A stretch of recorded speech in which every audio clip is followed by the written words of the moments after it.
My name's Anna. I'm a female MMA fighter. I'm a single mother to an 8-year-old. This is my favourite because she got a god, and that one's my other favourite because she worked really hard for it, and all of them. Thank you. I've been doing MMA for around 4 years. So I'm still classed as an amateur. My amateur record is being built at the moment.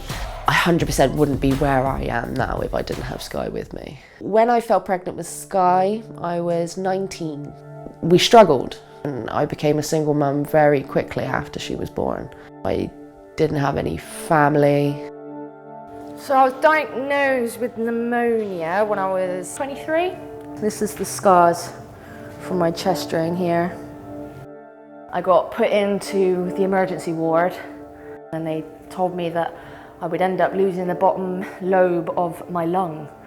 I swore to myself, if I get out of here, you know, I'm gonna do everything I can to live a life, you know, and be there with my little one. Because she potentially, she wouldn't remember me when she was older. If that caught me, that scared me more than anything else. You learn that you have one body and you're so lucky to be born with it fully functional. I was determined to use my body to the fullest of potentials. That was when I discovered MMA. And I loved it. You know, I loved that the smaller man had every much of a chance as the bigger man. The only way you can become, you know, a good MMA fighter is getting your ass kicked over and over and over again. I've had my ass kicked so many times, it's just not funny. And I've had to do it with my kid there watching, and if nothing makes you humble, that will. She's an outgoing little character. Doing things like jiu-jitsu and martial arts has really helped her push herself out of her boundaries, learning that failing isn't the worst thing in the world. Not trying and not putting yourself out there is a lot worse. She sees me train, you know, before she even started doing jiu-jitsu, you know, she's seen me fail. But she's seen me dust myself off. She'll give me a big hug afterwards and she'll tell me well done, and she'll understand why I've done it, and she'll understand why I'll go back down and do it again the next day.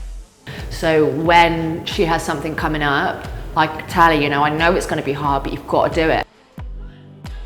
And she'll know that, you know, it's the truth because I do it on a daily basis. We're real tight from that, you know, we can draw from gym and MMA and apply it to anything generally that we're doing in life. I like having that to share with her, so bless her heart.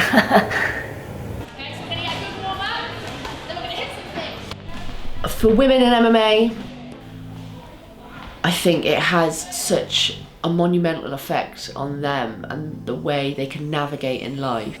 I don't think the majority of people realise how many decisions they make day to day based on fear, women especially. I think it should be expected that most women should learn how to defend themselves if they are capable of it, because it will change the way you converse with the world. A massive thing that I live by, lead by example.